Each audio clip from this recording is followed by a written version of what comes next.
I'm so happy, but at the same time, my home was destroyed. I lost 4 of my children.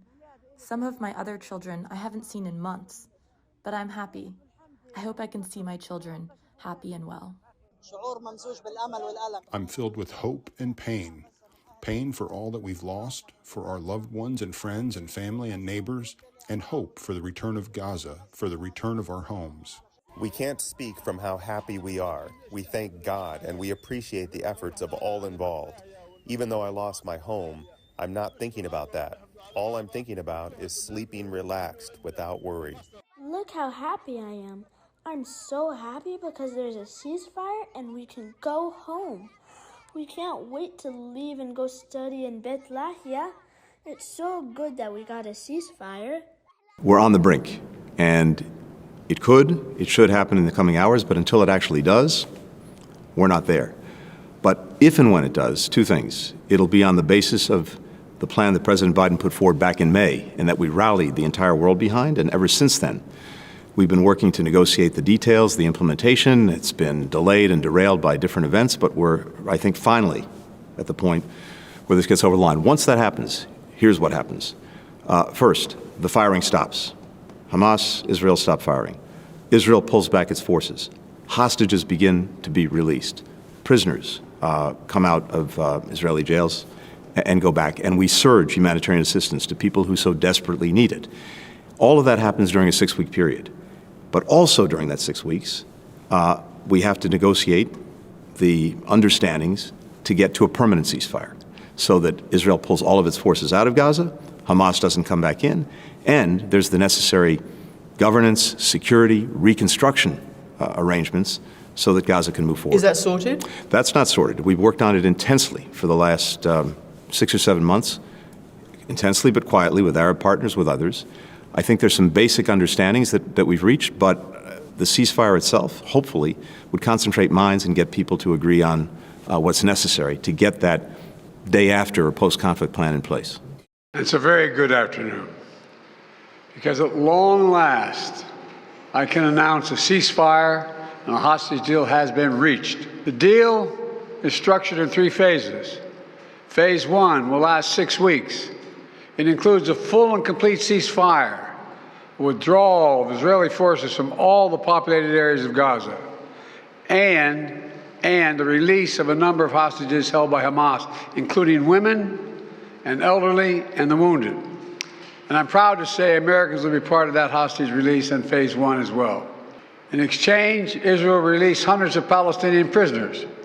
And during Phase 1, the Palestinians can also return to their neighborhoods in all the areas of Gaza. And the surge of humanitarian assistance into Gaza will begin.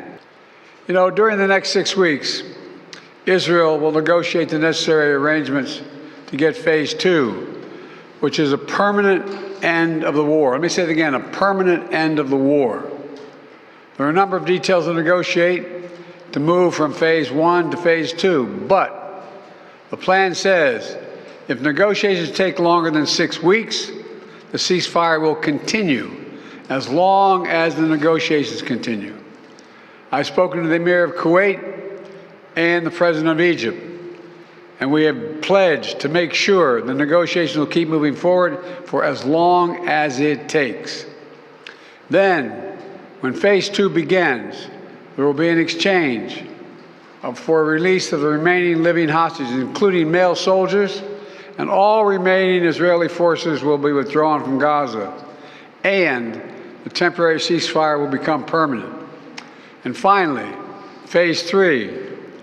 Any final remains of hostages who have been killed will be returned to their families. The implementation of this deal will be in the hands of the next administration, and basically they will shape the future of Gaza. So how do you see this future? And also, how much credit do you give to the Trump team for this deal? Trump is already taking credit for it. Well, you know, this is the exact framework of the deal I proposed back in May. Exact. And we got the world to endorse it. Secondly, it's America's support for Israel that helped them badly weaken Hamas and its backers. And create the conditions for this deal. And thirdly, I knew this deal would have to be implemented by the next team, so I told my team to coordinate closely with the incoming team to make sure we're all speaking with the same voice, because that's what American presidents do. Thank you. Books credit for this, Mr. President, you or Trump? Is that a joke? Oh, thank you.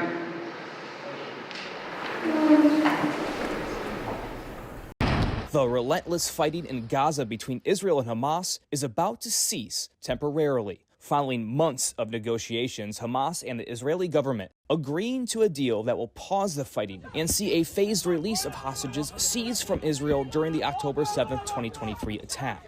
The significant ceasefire, coming at the 466-day mark since that attack on Israel, may be the longest of the war so far. The agreement calls for a 6-week end to the bombing, for Israeli troops and Hamas militants to lower their weapons, and for 33 Israeli hostages to be released during the first phase of the pause. 7 of the remaining hostages are American, 4 of whom have been confirmed dead.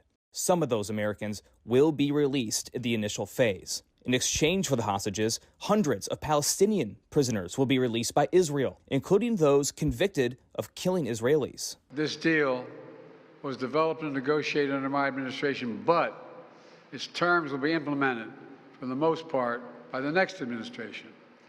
In these past few days, we've been speaking as one team.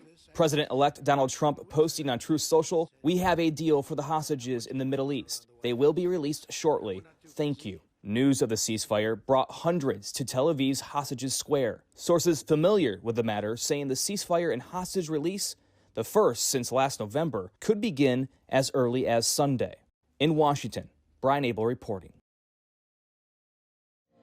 I'm standing in a much more subdued hostage square than the one we've become familiar with over the last 15 months. You see people singing behind me, a candlelit circle with those gathering. It's not a celebration, I'm told. It's more of a reflection on the painful year and optimism about the release of 33 hostages that may begin as soon as 3 days from now on Sunday with phase 1 implementation, the hostage ceasefire deal that was agreed to between Israel and Hamas. Nonetheless, mixed emotions in terms of just the pain that's been felt in this country without having these hostages home. I'm standing in a much more subdued hostage square than the one we've become familiar with over the last 15 months. You see people singing behind me, a candlelit circle with those gathering. It's not a celebration, I'm told. It's more of a reflection on phase 3 would see the remains of those hostages who have been killed over the course of the last 15 months finally returned home. Beaumont, CNN, Hostage Square, Tel Aviv. America can be defined by one word: possibilities. President Joe Biden gave his farewell address last night after more than 50 years in federal politics. He spoke from the Oval Office with the First Lady, Vice President, and Second Gentleman in the room. In the face of low approval ratings, Biden touted his record as president.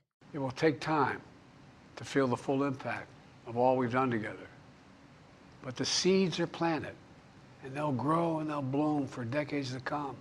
Biden pointed to major legislation tackling gun reform and infrastructure. He listed accomplishments involving economics, healthcare, and diplomacy. After 8 months of nonstop negotiation by my administration, a ceasefire and a hostage deal has been reached by Israel and Hamas. The president also warned the country about his concerns for the future. He urged Americans to protect democracy and its institutions. He also said he worries about big tech. A parade of its CEOs curried favor with President-elect Donald Trump by donating to his inauguration. Today, an oligarchy is taking shape in America of extreme wealth, power, and influence that literally threatens our entire democracy. President Biden closed his speech by expressing love for the country. Now it's your turn to stand guard. May you all be the keeper of the flame. I'm Mimi Kiley reporting.